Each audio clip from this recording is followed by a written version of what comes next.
of the same brand, aren't they? No, we've painted them the same color.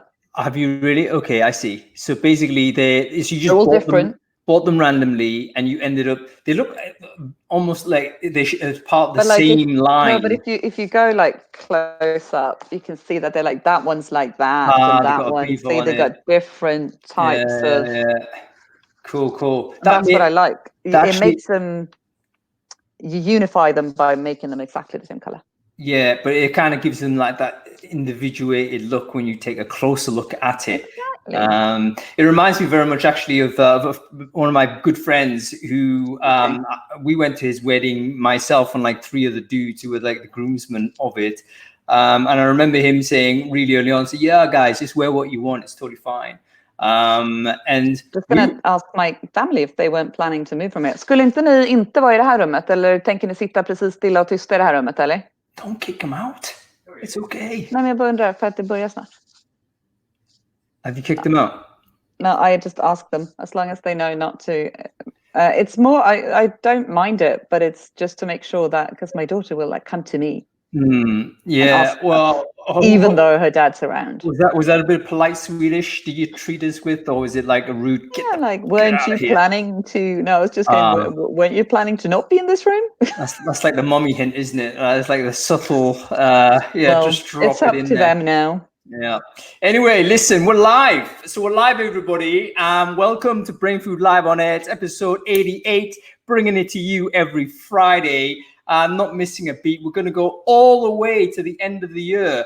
So make sure you follow the channel and join me for the Christmas Day Brainfood Live special, because I will be here and having a drink with everybody. So make sure you're there. Anyway, awesome to have everybody here. As ever, we're going to do a quick sound check before we kick off the show. So we're going to be broadcasting on Crowdcast. So if you're on Crowdcast and you can hear me okay, please say yes, Hong, I can hear you. Quick on the chat stream there. That will give us an indication that the AV is going well. We are also multicasting, folks, on LinkedIn Live. So if you're on LinkedIn Live and watching that, give me a thumbs up, a dislike, whatever the new emoticons are. I don't really care. Just let me know you're okay there. You can hear me speaking on there. By the way, we're going back up to 2,000 views on LinkedIn Live. So I'm back on form, having been hammered down to like 200-300 recently. And we're also multicasting on Facebook, on the Facebook group, which these days is getting like 500-600 views as well. If you're on Facebook and you can hear me, please give me some sort of indication that that's the case. Can you hear me okay? If so, give me a thumbs up. I think I'm actually okay. So we're getting a few comments back, which is good. I believe we're live everywhere, which is all good. Okay, fantastic. Thank you, everyone, for your patience on that. Let's kick off. It's a very exciting show because we're talking about recruitment automation. And in fact, does more robots mean better candidate experience? And this is super important because we are using more robots and we have a concern as to whether what's the impact for candidates these days, particularly when we have a heightened interest in making sure candidates are having an optimal experience. And a quick word actually for our sponsors this week, who are entirely appropriate to this topic. They're a product called Cronofy. Cronofy are a interview scheduling software which helps you automate the interviews. So if you're coordinating your hiring managers on your candidates and your other recruiters and all those other folks that need to be on the Zoom call, you can do it with something like Cronofy, which is an enterprise-wide software product. I know a lot of us use Calendly. That's fantastic for one-on-one. That's amazing, like self-use type of stuff. But if you want to elevate it to a kind of GDPR compliant, super secure way of doing it, Cronofy is the product for you to check out. I'm going to share a link in the stream there, free trial on it, folks. So if you want to optimize your way of doing the interview logistics, this is something you definitely need to check out. Let's move on because we've got an upgrade on Adam Gordon today, which is always a bonus. We've upgraded to Sofia Broberger. I think it's Broberger. Broberger. Broberger. Oh my goodness. There you go. Giving you a Swedish lesson. Indeed. Well, Sofia, great to see you on the show. And great to have you as a co-host. So welcome to Brainfood Live On Air. Thank you. I've been looking forward to it. No, and it's great having you in the host seat because you've got a job to do, which is to review last week's recruiting brain food and give me 2-3 things that you particularly liked about it. Notes. Oh my good Lord, gone the extra mile. This is what I mean by upgrade, folks. You know, people actually do a bit of work. And I'm not going to talk about talent pipelines either, so that's all right. Amazing. Oh, there you go, Adam. You heard some feedback live right here. Okay, Sofia, give me something. What was interesting for you on recruiting brain food last week? I thought they were all pretty interesting, actually, and not to be bad, but it's not all the time I read all of them. But it was interesting. But there was one that I was reacting to a little bit more, which was that female opportunity index. Right. Which I thought was a good article and good measures, but there were some, you mentioned, Margaret Thatcher getting points for that, for a female leader. Right. And the one thing that I reacted to was the fact that they took maternity leave days as a factor and a positive thing in terms of helping women. But I would be more interested in looking at paternity leave, because that's a bigger support in getting women in the workplace rather than maternity leave. Explain that to me, Sofia. Paternity leave, that's when the dad's staying at home. So how does that help women?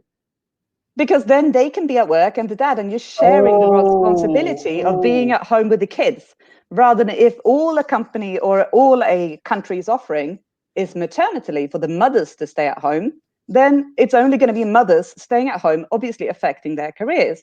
Whereas if you're sharing that responsibility and dad's having the ability to stay home with kids, you are then enabling women to focus more on their careers and being in the workforce. So I think that would be a bigger indication and more interesting measurements, looking at paternity leaves and how many dads are at home and taking their share of that work. That's actually really an important point. And you know what? It kind of reminds me, because it was by N26 with a German company, but I wonder whether they were kind of looking at it very much with a US lens, because they get like 0 maternity or paternity leave there. So any indication of any kind of parental leave is positive. But you're absolutely right. Where there is no paternity leave or very truncated degree of paternity leave, of course, that divides the labor. And, who else is going to look after the kid? The guy actually can't do it. He's going to lose his job. So it has to be the woman. But in Sweden, you guys have equal, don't you? You share it or something? It's shared as 480 days in total, whereas 90 days has to be taken by the dad and 90 days has to be taken by the mum, and whatever left you share. 400 days.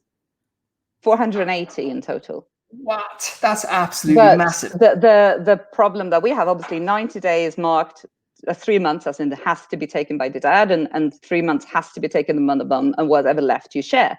But then what ends up happening a lot, I think, is that the majority of what's left to be shared, the women takes it. But at least here we do have, the dad could take it all. And I know many occasions, or not many, but a few occasions at least, where you think about traditionally the first half of that the mother takes when the kid's a baby, and then that second half the dad takes.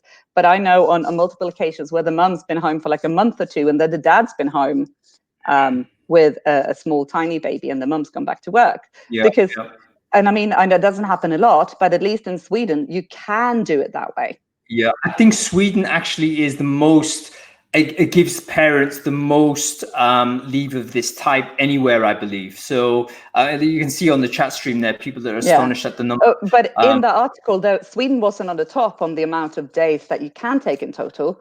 I think it was Estonia was on the top, which like 1,000-something days. But my question then is, how many do the dad get? That's my kind of that's a big thing. Yeah, it wasn't measured. But I critiqued it for the measurements as well. In any case, it's an interesting index, and it's worth experimenting with. And on hindsight, actually looking at it again, I think it was a better product than I thought initially, because there were filters. Like you could change the order by saying, what, I'm going to not rank it based on like female politicians, and then you can see something else there. So it's probably better than I was, but I'm still a little bit of a critic of these types of these types of services. I'm going to share it on the chat stream here. So go and check it out. Make sure you click on that. Worth you having a look. Okay, what else, Sophia? What else would I pick? Well, the one with hiring people who gives a shit. That was obviously a bit of a discussion going on there. And I mean, I agree with the topic, as in hire people who gives a shit about your product and things like that. And I mean, that's always when I talk about sourcing, you should go after people that you believes in your product. That's more important than whether, you know, you're writing something in Java or the technology. Is more what it does. That's the most important thing. But I think the way I look at it isn't that to show that you give a shit doesn't mean that you work extra hours and work too long, and you can care in other ways than putting your whole life into it. That's a brilliant way of putting it, Sophia. Care in other ways. Because I think, by the way, this post was written by the CEO called Alexander Wang, I think. And he said, hey, hire people that give you shit. And actually, the post was like a critique of credentialism, which I thought was a really important point. I was kind of hidden in the hubbub that followed. But his measurement as to what passion was hours spent. And then obviously everyone jumped on his case to say, look, you're just tech broing this culture here. And by, you know, emphasizing hours worked, that's going to be prejudicial on many people that cannot work those hours. Or, you know, what is the output quality compared to the amount of time people spend, et cetera, et cetera. And it blew up. But I think you're right, Sophia. The idea of passion is not a bad thing. It's how you measure that passion. And that's maybe something we could add on to. If he could write a part 2 to that, I'm sure he might think about those points and put it in. But really good read. You should go ahead and check it out. Okay, one more, Sophia, before we dive into this. What do we want to talk about then? What do we want to talk about? Let me see. Well, okay, the Tony who died, I didn't know who he was or anything. It's all sad either way. But I started looking into some of those links where he was showing, and I really liked the kind of the way I interpreted the way he looked at company culture is kind of going about happiness. And I myself written a few posts about that in terms of I run my own business. And the reason for me starting my own business wasn't to be able to, you know, make loads of money and do things like that. It's more about do what makes me happy. And I'm not a very goal-driven person. I don't go, I'm going after this, my company's going to grow, I'm going to do that. I'm just doing things that makes me happy. And that is my motivator. So I like seeing posts where other people also aren't that goal driven, but the whole goal is just to be happy and being in the now. And what makes me happy now, I don't know what I'm going to be doing next year, because who knows? It depends on what I feel like and what's making me happy. So I really like reading about people where happiness is the motivator. Yeah. And this guy, by the way, RIP Tony Hsieh, he was the CEO of Zappos, ex-CEO. He actually had a number of really successful businesses, but he was quite famous maybe 5-6 years ago when he launched kind of I would say a revolutionary idea, which is essentially pushing company culture well ahead of company strategy, process, and all the rest of it as the number one thing. And he was one of the first. If he wasn't the first person speaking about it, he was certainly the first major amplifier of that message. And now, of course, everyone is very much, of course, culture is the number one thing. But 5 years ago, it was very much a peripheral concern. It was like something you hive off to HR or something. But he had this CEO running this multi-million-dollar business saying, you know what, culture is the main thing. That's all he talked about. Didn't talk about his business. And he became an icon for this movement, and he did a lot of things, you know, the holacracy thing, the social responsibility. Downtown Las Vegas is basically the regeneration of that is in large part due to his personal investment of it and his commitment to move there. Like, he moved the office, not because it was the optimal place, but he moved it because he thought this was a deprived part of town, you know, outside of the strip. Las Vegas actually has a lot of poverty. And he thought, right, I'm going to move my office here, because if I move like 500 software engineers to this place, it's going to help the local economy. And then obviously it started seeding, you know, increased business and economic wealth within that area. So he did tons of amazing things. Unfortunately, died in a house fire. So he died last week, and it's a real huge loss. So RIP Tony Hsieh. Okay, let's talk about the topic today, Sophia. The reason why you're in the hot seat, not only because I like it, but also because you're quite well known in the recruiting game for being, really automating stuff, because you've always worked like as a single recruiter, it seems, in a large business where you have to do so many things. How can you be effective doing it? And you've usually worked out ways to get more efficient using tools and technology. So I wonder whether you just tell us a little bit about your approach to these ideas and where you started, bolting these things together. Well, I think I'm always trying to improve things, and always trying to think, well, there must be a better way of doing this. There must be an easier way. As soon as something is like, why is this 8 clicks? It doesn't have to be 8 clicks to be doing it this way. Why am I doing it that way?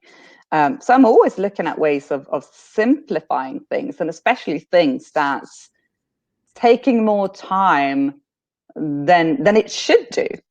I mean, there's things that should take time. And sometimes when you ask the question, why are we doing it this way? Oh, it has to be compliant to something, or it's because of this and that, has to be documented a certain way for certain things. So there might be a reason for something having to take a longer time or having to be a bit more complex. But if the answer is, I don't know, I'm going to be like, I'm going to change it. Yeah, and there's lots of different ways to do it now, isn't it? There's amazing software that's kind of almost always free. If you just dive in a little bit deeper, you can start like making your life a lot easier. So I wonder whether you could tell us a bit about that. Like, what are the sort of recipes you're into and things that you've made work for yourself?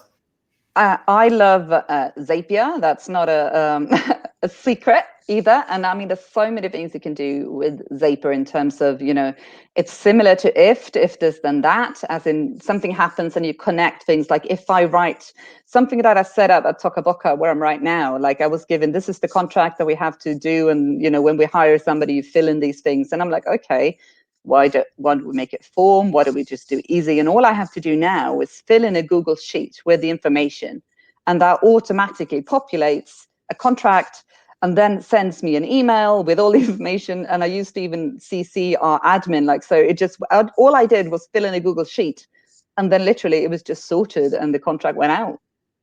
Yeah, and I love that. It just makes it so easy. So that's connecting Google Sheets with Gmail and a template in Google Drive.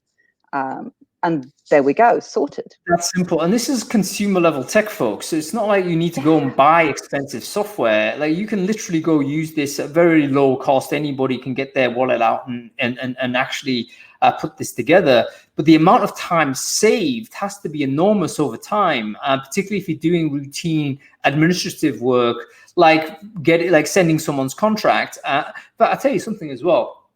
Not only do you get efficiency, but you also get accuracy, don't you? Because you're saving yourself potential typing errors by making it a one-step process. Yeah, exactly. And it's the same, because otherwise I have to go through and update, take an old contract or something and have to update the name, update a street address and update things. Like I said, it could be a manual thing. You can accidentally make a mistake. And of course, I can make a mistake in the Google Sheet and spell your name wrong or something. Yeah, but that can happen anytime. And then you can go in and manually fix it. But it's making sure if we can see it in a box, this, we can see easy in the Google Sheet that if it's empty, and I mean, if it's empty, it's not going to be part of the contract. Whereas if you go through the contract manually and trying to update it, you can easily miss something, easily. Yeah, and you know what? I love this particularly because it is exactly the sort of like solo recruiter thing.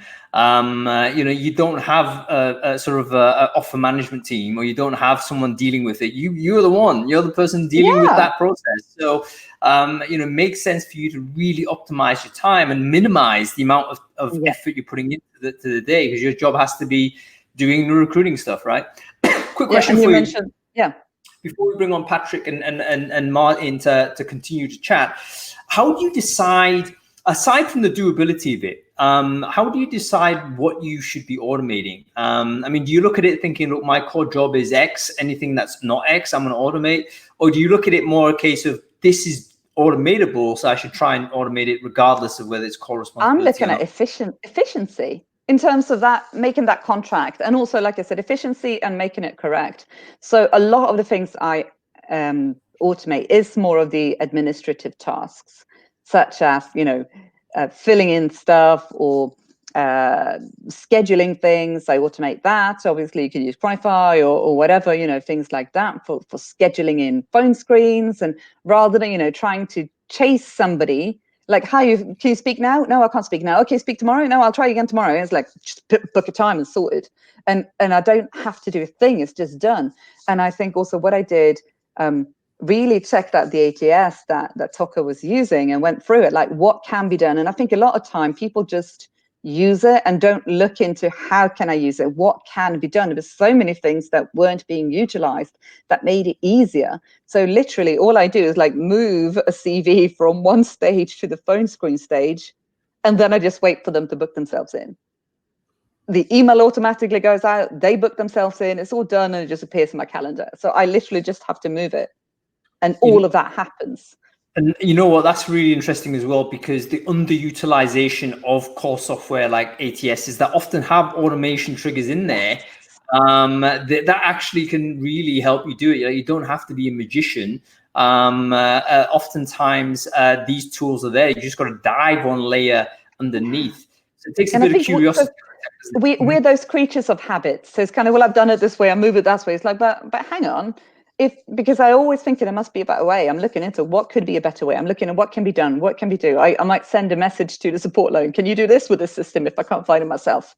Because even if it can't be done, they might go like, oh, we'll add that to our roadmap. That's a great suggestion. So just always think in that way of there must be an easier, faster, better way. I think for me, it's a lot of time about speed. So I automate. But things, when talking about candidate experience and things like that, I'm thinking, what I wouldn't automate is that personal touch, that message, that reaching out, and those kind of things.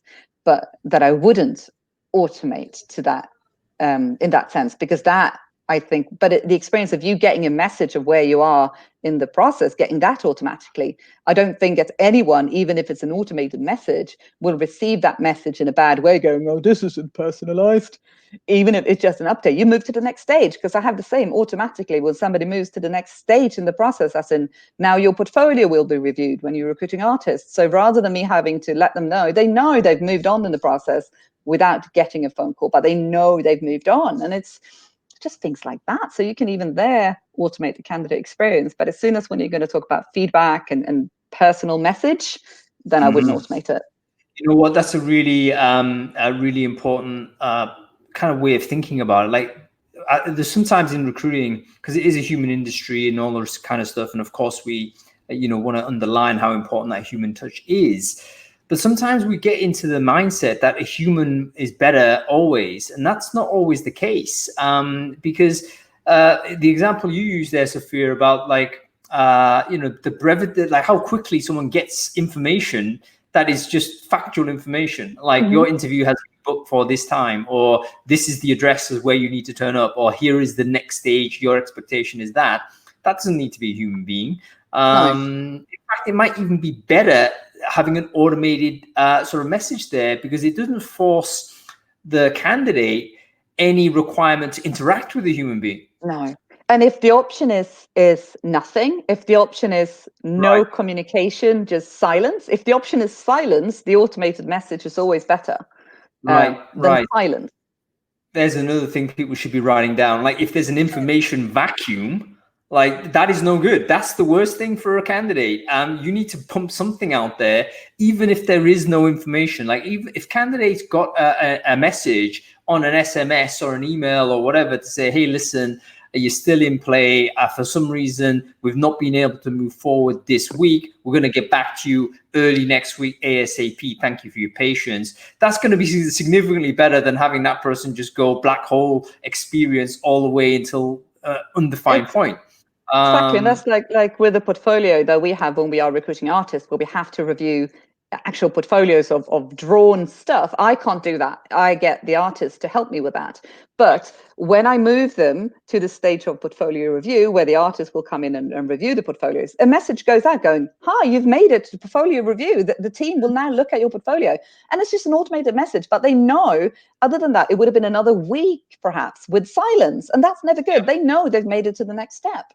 Yeah, you can't over communicate. Different from spam, by the way. And the quick way I would say what is difference between over communication and spam. Spam basically means you want something from this person. You're trying to convert them. So your agenda is to convert somebody. That's spam. Don't do that. If your agenda is simply to inform them, I don't think you can do too much of that, particularly if they're a candidate in some sort of process. Let's put it into the context of 2020 as well. I would imagine a lot of the candidates currently on the marketplace right now, maybe they're involuntarily and therefore elevated stress levels, probably going to too many processes because they're looking, very hard for these opportunities. The expectation of feedback is increased. An automated message that's well-timed and well-structured, I think, is more than okay. All right, awesome. Great chat here, Sofia. Let's bring on Patrick and Martyn here. I want to bring them on and widen the conversation because I think they've got different angles and perspectives to bring to play. I've got Patrick here once again. Failure to put his second name on, so I assume this is Patrick Boonstra. One of these days, the wrong Patrick's going to turn up. It's going to be quite funny. But whoever Patrick it is, he's staying on screen. And there's Martyn as well. Let's get Martyn on. Let's see how these guys get on.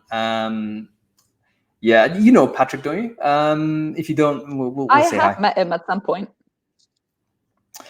There he is. Oh, yeah. Patrick, how are you doing? Your hair's fine, man. Don't worry about it. That's good as mine. Look at Martyn's hair, even better. Yeah, it's awesome. Very windy outside. It's all gone. Yeah. Yeah, absolutely. All right, listen, guys. Thanks for joining the chat. Let's quickly introduce ourselves. Patrick, for the people who don't know you, can you quickly introduce yourself? Who you are? What do you do? I'm Patrick. Probably a couple of people know me through London, through Amsterdam. I'm a contract consultant on either career side or ATSs. Right, fantastic. Great to have you on the show, Patrick. How about you, Martyn? Quickly, who you are and what it is you do?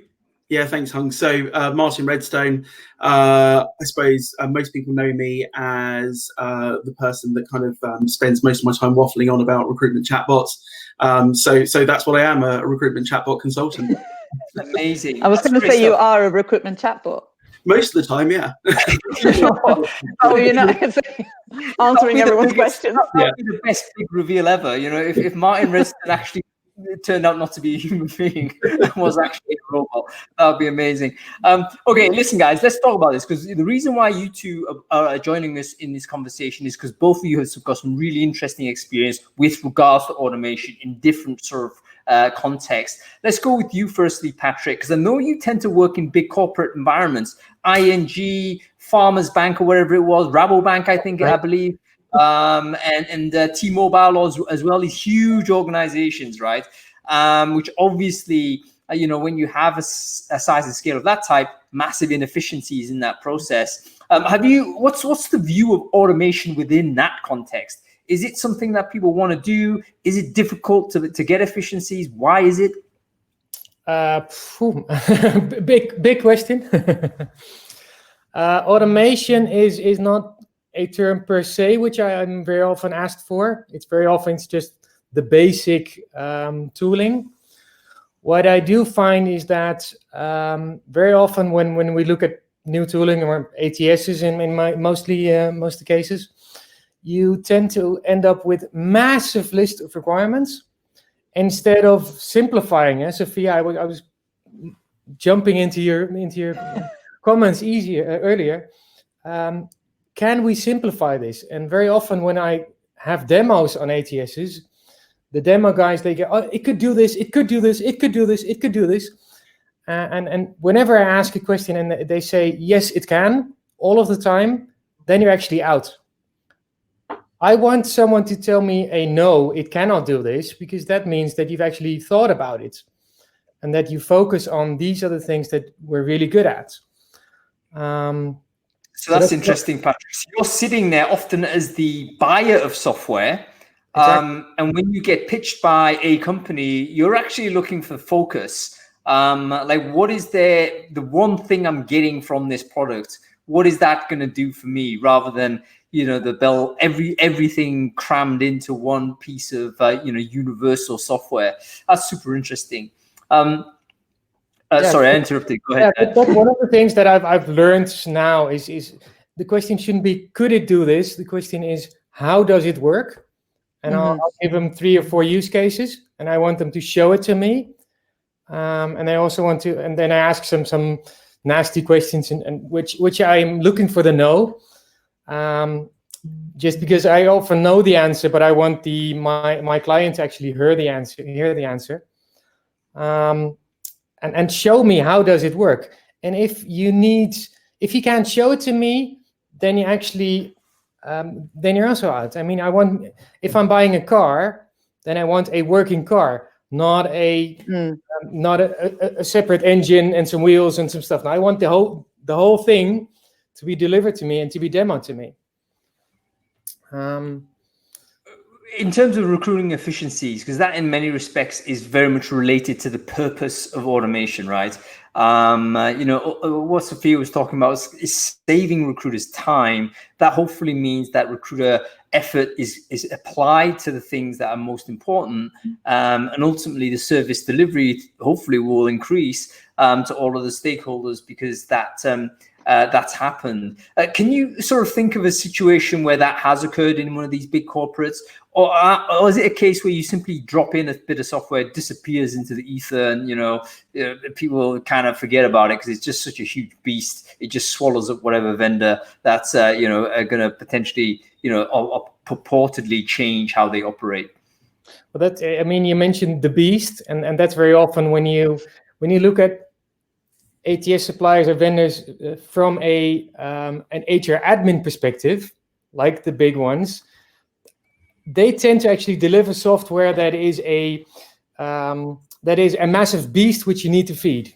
Yeah, they ask for data, and they ask for massive amounts of data, which is completely irrelevant if you're just wanting to meet up with someone, or if you just have a small question. I mean, it's irrelevant to ask someone for their resume and for their social security number if they just want to ask, can I also work part-time, yes or no? So you need to follow the process outside in. That's my biggest lesson, and not from looking at the end state and the happy flow. I mean, recruitment is a process of half information. It's information incompleteness, and you need to add additional information. I think what Patrick's on about here is sometimes the software is going to be purchased typically by procurement, who are going to negotiate the best rate, and part of the vendor is going to say, right, you're getting this software, but to get the best rate, you need to buy all of these modules, and then in comes like something like Workday or SAP or something like that, and everyone needs to use it. And this is when you speak to enterprise TA folks, and they're all using software. Everyone laughs at them. Why are you using that ATS? And it's because they don't have a choice. There's bigger reasons why that piece of software is in there. The ATS is just a bolt-on, and they're told, hey, you're now using this software, and they have to wrestle with it. So I do have sympathy with them in this regard. And it is difficult because we're looking at getting, if you like, incremental improvements, but maybe tools like Cronofy can help there, because they're a small enough type of API-based business that may be able to kind of navigate its way around a big beast like this and supply some efficiencies at a certain component, rather than say you got to use a completely different product. But I understand this is like a systems integration challenge that may be very, very tough. Martyn, moving on to you, man. Like, you've got a different angle, really, because when you talk about chatbots, that's where your expertise is. That's almost at the other side of the funnel, isn't it? It's like at the beginning of the interaction with candidates. Where do you see sort of the role of recruitment automation, particularly with regards to candidate experience? Yeah, it's a good question. So really interesting listening to what everybody's had to say about this. I suppose from my perspective, and this is really where chatbots come from, and it goes back to what Sofia was saying earlier, is engaging with people on their own terms, allowing them to control their terms of engagement. So, people are at work 9 to 5. They're not going to have time to talk to a recruiter. They're not going to have time to fill in forms or follow up or do all those kind of things that we as recruiters expect them to do when we ask them to do it. So being able to give people back control over the process is a huge time save for us because we're handing control over to somebody else rather than us worrying about it, and also really good from a candidate experience. I tend to talk about it when I think Mike, can I just stop you 1 second? I just want to underline this point because it's very important, because it links directly with candidate experience, is that the use of chatbots or any automation tech gives candidate agency, like a sense of control, determining time, place, method.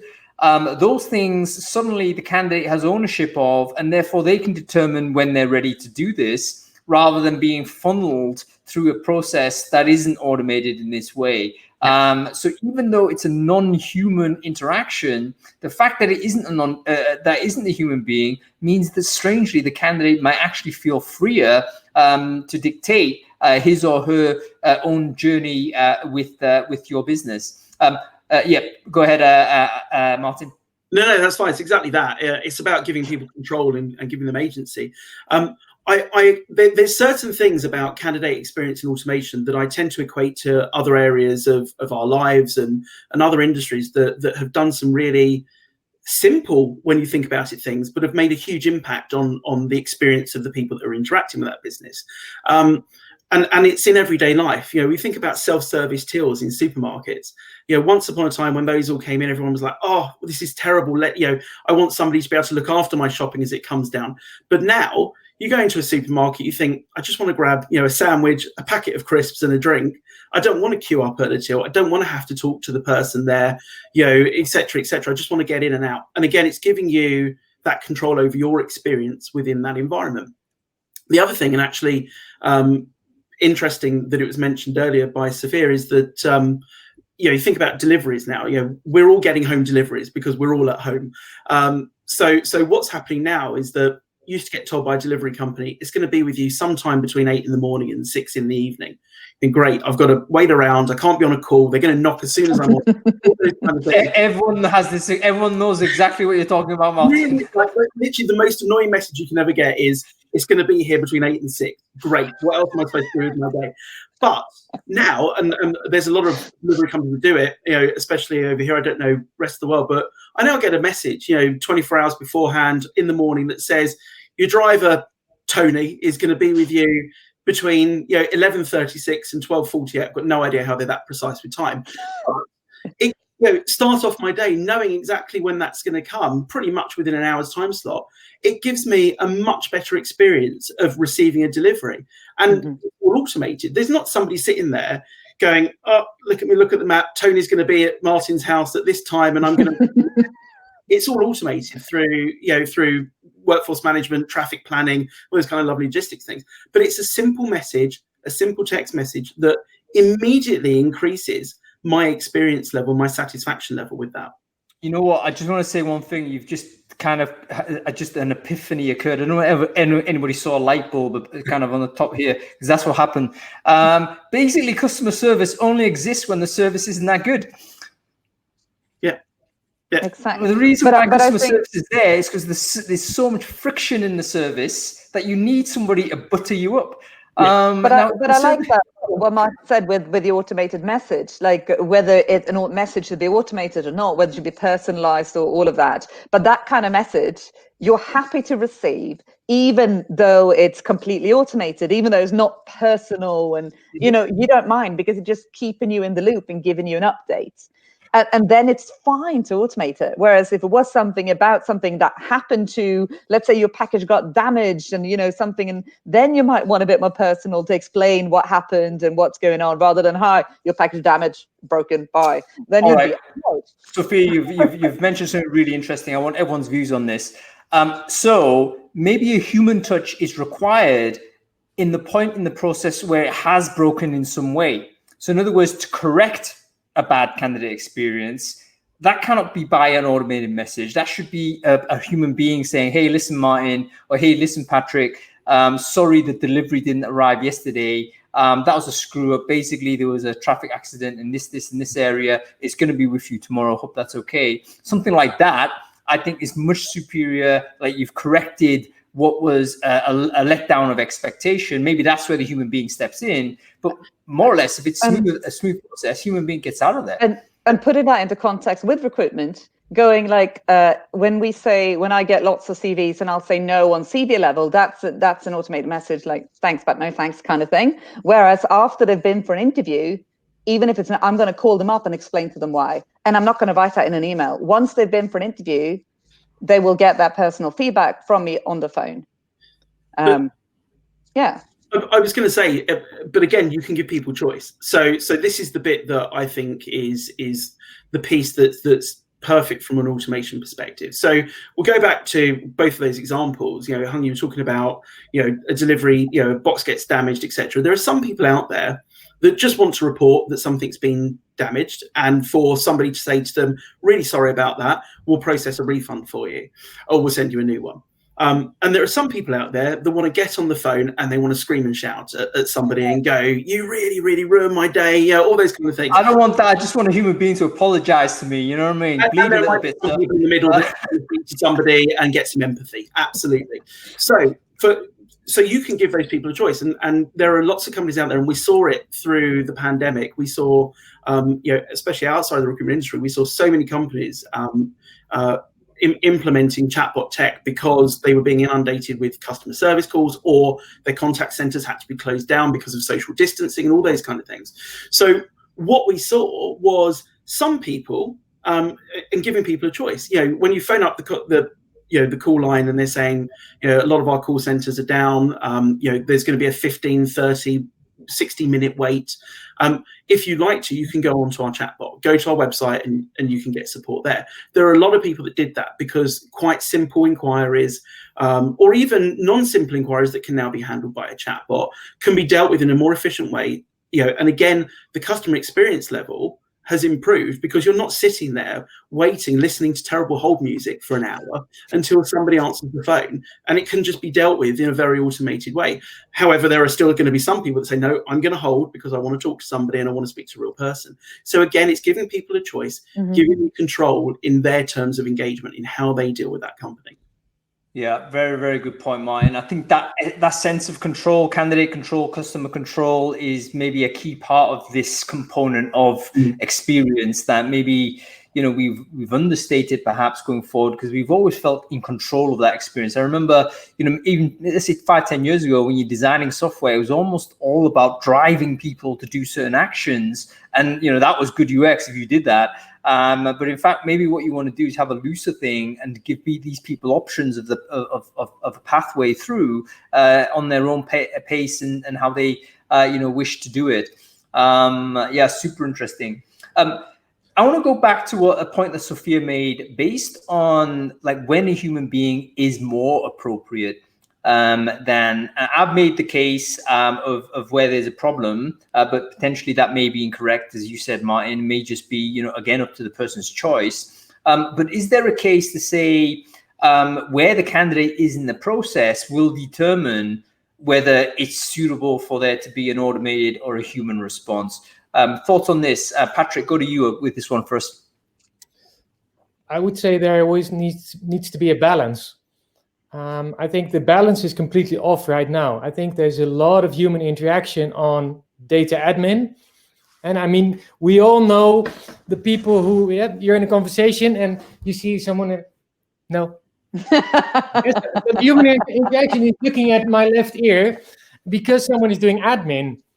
And instead, what I see, in just listening to you, Martyn, I figured out that there's a lot of actually innovation going on in temp agencies and contracting agencies because they're heavy admin focused. There's a lot of admin going on because there's a lot of volume and changes in different contracts. And I see that there's a lot of automation going on there in a really human way. Yeah, people asking through WhatsApp, are you available to work tomorrow, yes or no? And then, yeah, I mean, self-serve, I can say yes. And then I get a phone call from someone saying, oh, that's cool. And so, yeah, listen up. They changed the entry. You need to go to the back, the other entrance. Can I just interrupt 1 second there, Patrick? Because I do think that the one place where agencies actually have the edge on in-house when it comes to technology innovation is the use of SMS related and mobile telephony stuff. Like you say, like the availability message you send on WhatsApp. I don't know any internal recruitment business that does that. But if you're an agency, you're focusing on, on-demand staffing or whatever it is. That's actually the primary way in which you're going to interact with people, not email. Because a lot of the people you're talking to probably don't use a computer as their primary device. I mean, we're sometimes, because we're locked into everyone's sitting in an office and now looking at a laptop, right? I assure you 90% of the 3 people watching this are also looking at a laptop. But if we're doing recruiting and we're interacting with, truck drivers, or we're doing with, people who might be, prior to COVID doing like on-demand restaurant trade, they're on a mobile device. And that's their primary thing. And it has to be an SMS, has to be WhatsApp, some sort of messenger. So yeah, fascinating topic. I've segued off. Sorry, guys. What were we talking about? I'm just enthusiastic about like chat apps, Going through that point though, I'm working with some of the largest recruitment businesses in the UK who are doing exactly that. Not only are they doing the whole kind of outbound availability, are you available for a very short-term shift here, shift there type of contract, especially in the temp and contract thing, but they're also using the chatbot element to get responses back to that and notify the consultant, the recruiter immediately, or also to grab a profile update from those people to keep those profiles up to date for kind of the next round of searches and the next shift that come in. So it's really interesting stuff that's happening in the agency world. I'm from an agency background. I've been texting candidates since the early noughties. For me, when people start talking about this new innovation that people are at the end of a text message, they're going, "I've been doing it for years." What I like about chatbot technology and also maybe going back to temp agency, what we've actually currently done in most corporate hiring is that we've automated pigeon mail. Yeah, we still think about a resume and a name, and we send it in and we process it a week later. And what chatbot technology has made us available to us is that we can actually continuously interact with people. So I just want your name right now. Oh, you have a driving license, yes or no? And it's a continuously interaction between data. I'm not sure if I'm actually allowed to tell this, but I'm going to do it anyway. I'm working with a client right now, and we're actually going to combine interactive video with chatbot technology to do a simultaneously vacancy detail. So we're going to show people around. So this is the job, this is the office, and you can click on certain things, and it's going to ask you things in between. So welcome. So hi, welcome into my store. What's your name? Oh, my name is Hang. Okay. So do you like product A, B, or C? Oh, I like product A. What do you want to know more about? So you're actually telling about the job and gathering an application in the same time. Yeah, that's super interesting technology underlying, and I'm for sure that's going to win prizes on candidate experience and efficiency. You know what's interesting there, Patrick, is this idea that initially the idea was to capture all the information in one go, because we were not sure how many interaction points we'll actually have with the candidate. I remember back in my day when you're doing recruiting and you managed to get someone on the phone, it was like, right, I've got to keep this person on the phone for as long as possible, get every single thing down, because I may never speak to him ever again. That type of thing. But with an always-on 24/7 chatbot, you might be able to take a smaller parcel of information and be available all the time to pick that information back whenever you interact with another opportunity. So it might totally change this sense of acquisition of data, as you say, Patrick. Yeah, there's more trust, I guess, that you've got future chances in having conversations there. Martyn, you've got to say something. I was going to say, being able to have that two-way conversation. So the whole point Patrick's saying is that the candidate, there's a push message going to the candidate to prompt them for a response, and that's really powerful. So it becomes a two-way interaction. I was going to say, Jerry on the chat mentioned something about the further along in the hiring process, the more likely of a transference of the relationship with the recruiter to the hiring manager, and it's something that over the last 3 years, done a lot of analysis over kind of conversation volume and what's ripe for automation from a conversational perspective and what isn't. And I tend to agree with him, and I kind of tongue-in-cheek call it flattening the conversation curve nowadays, which is exactly that. You know, the beginning of the hiring process, let's say you have, you know, a requisition you're hiring for, you're always going to have a lot more very mundane, very repetitive conversations right at the beginning of the process, where where you see this kind of large number of conversations happening that are all very mundane. Like Patrick said, they're all more kind of administration-based conversations, maybe some very, very basic screening that happens in there that can all be automated. So once you kind of flatten that curve off and you reduce down the number of conversations, you've got this massive amount of time that recruiters have spent. And I think some of the stats that I've seen out there, 26 hours a week spent screening resumes, CVs, 5 hours a week spent clicking the next button to go from one CV to another. All those kind of things are just madness when you think about it, when they're all very much, do I really need to do this as a person? Can a machine do it for me type of. Right, let's go here. Basically, we're talking about the classic event in recruiters' lives, which is the screening call, where there's video or whatever. We're collecting bits of information that's very repetitive. Are you interested? Where do you live? I mean, I guess these days remote is an impact, but we used to ask these questions to say, is this commute okay? What is the salary looking like? Are you looking for work? All of these very important but routine questions that potentially could be handled. You're saying this could be handled by a bot because they actually have no value in terms of relationship building. It's just information capture. Exactly. And a candidate will get an immediate response, which again is 100% of candidates being able to get a response to their application. It's unheard of when you have humans involved in these. So you're talking about the candidate asking those kind of questions, like where is it and the salary? Well, actually, on the reverse of that, the bot confirming these things with the candidate who's applying. Yeah, but that to me would create a worse candidate experience in terms of, because to me that conversation, like I screen CVs and choose the ones that I feel are interesting. I'm going to schedule calls with them because part of that call isn't only for me to get information from them. If that was the only purpose, yeah, I agree, chatbot, but it's also a purpose of selling the position a bit more, getting them interested, getting them an idea of what the job is, the culture, and get them excited about the position they've applied to, so that they're willing to spend an hour for an interview. They're willing to spend time doing an assignment, so that they are willing to spend that time in the process. That whereas if I think it was just a one-way conversation, do you have this, do you have this, do you have this? Yeah, then they're not willing, like, I don't know if I actually want to interview. So to me, it's not just a one way, it's selling as well. No, absolutely. And you're quite right. So in the real world, that's just one part of it, you know, and the way that I recommend people implement chatbots is it starts at the discovery stage. So when people are discovering roles, there's an FAQ chatbot that can answer questions about the role and have that almost little bit of a salesy type thing going on with it.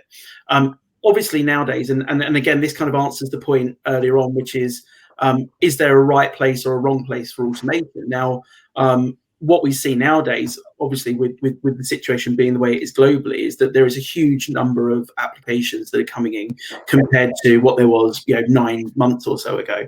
And a lot of that is down to one-click applies and this kind of thing. So if a one-click apply can be responded to with a chatbot, then there's almost a little bit of selection going on there as well.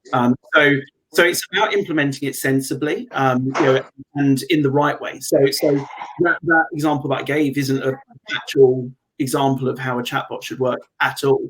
But when there's a lot of high volume from an application perspective, and a lot of those applicants aren't relevant because it's just one-click applies that are going on because people are just, unfortunately, in a situation where they want to apply for everything because they need to get a job, then it is relevant because you won't. Let me interrupt you here, Martyn, because I think this actually is a very important point. I've got a pet idea I need to just put in here. So that's why I'm interrupting. Pet idea is energy in, energy out, folks. So in other words, if the candidate has put X amount of energy into a process, you kind of need to reciprocate that. Because otherwise this person is going to feel shortchanged. There's literally a mathematic kind of, you can count the joules in it if you want to do it purely in terms of energy expenditure. So when your candidate's gone down the process, has interviewed with clients, has prepared a presentation, has done all of these things, that is not satisfactory to send that person an email to reject. You need to get on the call, you need to do video, you need to spend time and explain the situation and provide additional support. However, if the same candidate simply applied to a job and was not suitable on CV screen, that's an automated response that person's made. Boom, you automated response back to reject. That's okay. So that reciprocity, I think, is the key. Sophia, you going to say something? Yeah, because I think that then I get it a little bit more. It's for those people who you might not be interested in having that phone call with to give them the information. But that can also be done like the way I've done it in our system. Sometimes there's a lot with like knockout questions, like a hard question. For example, if Swedish is a requirement and it says in the ad, Swedish is a requirement, I'm going to put the question on there, do you speak Swedish? And people who say no are going to get a message saying, sorry, we need somebody who speaks Swedish, kind of thing. And they'll give an email like, sorry, we've chosen as, we need somebody who speaks Swedish. So it's a similar, depending on the answer to the questions in the application, they might get a no because they said no to that question. Whereas in theory, they shouldn't have applied in the first place because it's stated in the ad they should speak Swedish. Yeah, that's absolutely right. Guys, we're running short on time, so I want to just dive into the questions that people have asked. And by the way, folks, if you do have any questions for our awesome guests, please ask them in the Ask a Question section below. We're going to get to that now, but there's still time as I talk through it for you to ask further questions. So there's 3 questions I'm going to go through. Actually, there's only 2 because one of them is about a bot could and should have handled it, to be honest with you. Okay, first question is from Jamie Dillon. Jamie's asking, are there automation tools that can send more personalized rejections than a blanket message? So I think what he's talking about here is right now someone's rejected. It's a blanket email. The best I can do is mail merge the name to say, hi, Sophia, and then blanket your application is not progressing further. What Jamie is saying, is there a way where we can customize that a little bit more with the detail of this person? I'm going to actually say no to this, but I would be interested to know whether anybody knows differently, because I'm not sure, but I suspect there isn't. I'd say it depends on things. Like I said, just the example now with do you speak Swedish or not speak Swedish, depending on the answer to the question, they might get an okay, do you speak Swedish? Yes, no. If they say no, they'll get an email going, sorry, we won't move forwards with the application because you don't speak Swedish. So it depends on, you've got to have the input then first, but just if it's just a question of reading the CV and getting the reason from reading that, I don't see that being automated. No, then you've got to get the input first. Well, you could add, here's a course to learn Swedish. Come back in 3 years' time. That would just be mean. If you've got the data, then you can personalize based on that data. A bit like Yasmin says in the comment there, our ATS can change the template by rejection reason that we select. So again, look at the ATS you're using. Are you utilizing every aspect of it? Can you have 3 rejection status, one saying not enough experience, one saying something else, and having a message claiming? So depending on you read the CV, moving it to no, not enough experience, giving the message claim saying you don't have enough experience. Okay, so there's 2 things here. Firstly, use the ATS. Potentially, there's a drop down, so it's a little bit better, but not entirely customized. But it's better than blanket, like lots of blankets, if you will. And what you're saying there, Sophia, is about the pathway this person goes down. Maybe you can set up a bunch of automated responses that are different, and that could give a sense of personalization. And in fact, Erin Peters, Erin, how are you doing? She said, yes, conversational.ai, which I assume is a product. Erin, if that's the case, would you mind just like sharing the link into the chat stream there? Because that would be cool for other people to check out. She might also mean that conversational AI can do that. And yes, okay. To a point it can, because that person can then have a conversation with either a voice or a chat-based conversational AI and say, why was I rejected? But again, unless the data... Gotta have the input. Yeah. Unless the data's there, they can't... There's not... Conversational AI can't... Yeah, it's great from an interaction perspective, but unless the data's there, you won't be able to do that. The thing is, if you're talking about rejection templates, and I mean, for a fact, recruitment is a rejection business. Yeah, we reject 90% of the people, but still we do not actually take any effort to make that more personal. And templating sounds very boring, but you can make it very exciting in video, in dynamic videos. I know that a lot of consumer brands that they actually give vouchers to their consumer electronics or something when they reject you. So rejection templates sounds very boring, but we should actually pay a lot more focus to that. On this note, on candidate UX, one of our good friends, I don't know whether he's a good friend of yours, he's sadly a good friend of mine, a guy called Stan Vasovich. He actually has a really good technique, which is if you're going to say no to somebody, like offer them something else. You know what I mean? Like, okay, listen, we're going to reject you for this job, but that doesn't mean the end of the relationship. It means that, hey, there's another way in which we can interact. Here's a bunch of things we can possibly talk about in future. And then there's different pathways rather than just a stone wall. So to be confronted with nothing further than just a brick wall in reverse, that obviously is going to be very tough psychologically for candidates. But if you say, hey, listen, this door's not opening, but potentially those ones are, then suddenly you've really improved the journey that person's may be having. Okay, one more question here. This one from Camille. Camille's saying, hey, listen, if you're giving candidates more control over the recruitment process, would you not expect that to extend the time to hire? I mean, come on, guys, what are we doing? Thoughts on this? No, not really. I mean, it depends on which part of the process you're giving control over.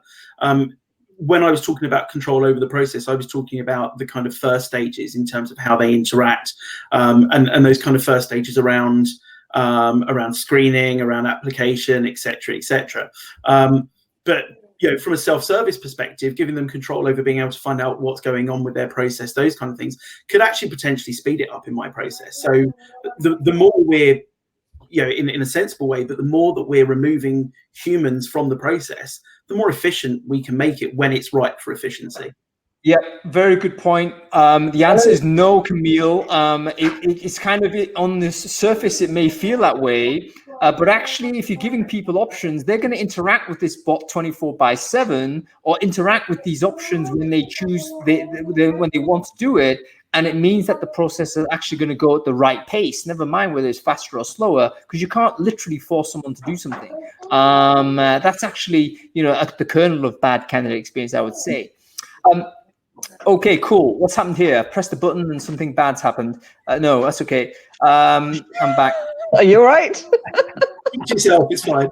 You press a button on the screen on Crowdcast and the thing just goes blank and you think, oh, what's happened there? No clue. But anyway, yeah, I'm going to kind of leave it for now. It's kind of scaring me. Okay, cool.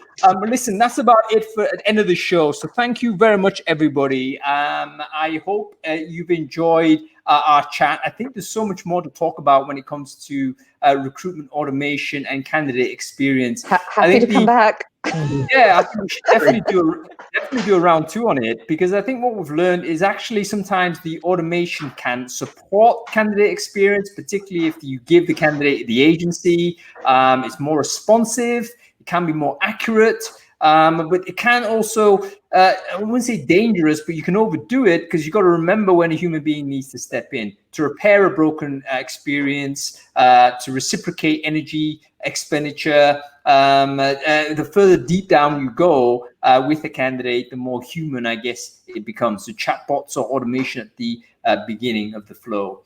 Okay, that's great. That's it, everybody. Final shout out to our sponsors this week, Cronofy. We're talking about automation. If you want to save your recruiters and hiring managers time, this is one of the tools you should check out. Cronofy basically has a free trial. I'm not sure whether it's exclusive to Brainfood, but if it is or isn't, doesn't matter, because you can still get hold of it here.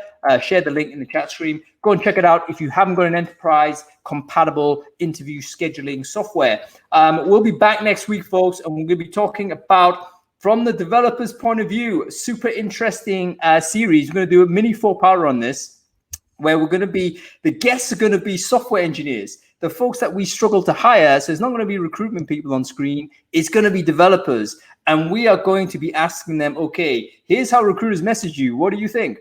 We're going to be asking you, here's how recruiters assess you. What do you think? Here's how recruiters do functional interviews. Here's how recruiters do onboarding. And the developers are going to say, yeah, that's good, that's bad. So I must attend, I think, for anybody who is hiring for technical people or plan to do so in 2021. We're going to get basically from the horse's mouth, from the engineering community itself. So it's a must attend. Okay, that's about it, folks. Thank you, Sofia, for being co-host. You've been awesome. We'll bring you back for that. Patrick and Martyn, great to see you too. Have a good weekend, you three, and everybody else, have a good weekend. I will see you next week. Absolutely. Thanks a lot. Cheers. Cheers. Bye. Bye. So what we do here, guys, is that as far as I'm concerned, we need to do a picture. well, the show's over as far as I'm concerned. But I keep the broadcast on because I like to do a little behind the scenes. You know, you never know when you're going to splice a movie together. But listen, I thought that was a really interesting chat. I really enjoyed it. Very, very great perspectives, great sort of revelations, really. I wish someone would actually be able to write this stuff down. I mean, I need to hire somebody. I've actually, since I came on, I've had Otter in the background recording it, transcribing it. So that's what you should do, mate. Just get Otter. I should totally get a transcription service. And then, you should automate it, basically. Absolutely. I've literally just used Otter. I want a human being.